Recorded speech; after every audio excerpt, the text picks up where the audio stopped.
Sa araw nito, mga sugay, pupunta nga tayo ngayon sa school. Kaso meron nga lang ako muna sa inyong i-share. Dati kasi, anak ko kapag eyelash extension. Ay, pero ngayon, tinry ko nga itong mga cluster lashes. Sobrang ganda niya. Bukod sa mura na, hindi pa siya natatagtag. Pero ngayon, bago ko pumunta sa school, syempre, hindi ako papayag na wala akong ganyan. Ay, total, mga sugay, ito na nga yung pinakahuling araw na pupunta ako sa school.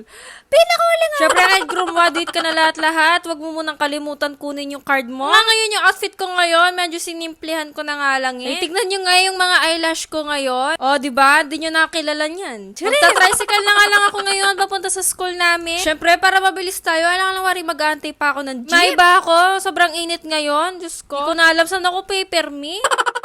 Natingnan ako ngayon sa school, mga shoe. At kasama ko na din nga dito yung aking kaklase. Rugota, kaya kung pumunta ng room namin nang wala akong kasama. Charis! Lalo na, 4 na nga lang kami sa GC namin, di pa nagre-reply yung dalawa. Tawad ko na din nga pala itong mga kasyug natin dito. Ay, goodbye! Next year, di nyo na ako makikita dyan. Charis! Pagpasok ko nga dito ngayon sa room, mga shoe. Kompleto pala kaming lahat. At di ka kasi nagre-reply eh. Nabisit tuloy ako. Charis! Nagantay na nga lang pala kami ngayon sa teacher namin dahil syempre sa kanya namin kukunin yung mga card namin. Mga papil-papil para makapagpa-enroll kami. Nubos na lang pala namin yung oras namin dito sa pagkukwentuhan. Total, yan naman kami, mga marites. Kaso meron nga naiisip gawin tong mga kaklase ko. Ay, meron na kaming gagawin na trend. Balik kumuha na lang nga pala kami dito ng mga gamit na pwede namin buhatin. Ay, pero mga suga, disclaimer lang, wala kaming sinira sa mga yan. Punta na nga lang kayo sa Nicklock account ko para makita nyo at mapanood. Bentang-benta talaga sa akin itong merong hawak na electric fan. Isayayat niyang to, kaya niyang buhatin niya, sasayaw pa yan. Shoutout sa mga kaklase ko dyan. Tignan niyo yung mga pinanggagawa nyo. Hugo, kayo na lang bahala kung matatawa kayo sa ginawa nyo. Ito nga yung finished product, hindi ko na matiis na hindi pakita sa inyo. After nga namin mag-trip doon, mga suga, ay dumating na nga din yung teacher namin dito at makukuha na nga namin yung mga kailangan namin kunin. Ay, ngayon pa lang mamimiss ko na talaga yung mga pag-vlog ko sa loob ng school na to. Siguro panoorin ko na lang yung mga vlog ko noon para hindi ko na mamiss yung school namin. And finally, tapos na nga to, mga sugat. Fast forward na nga,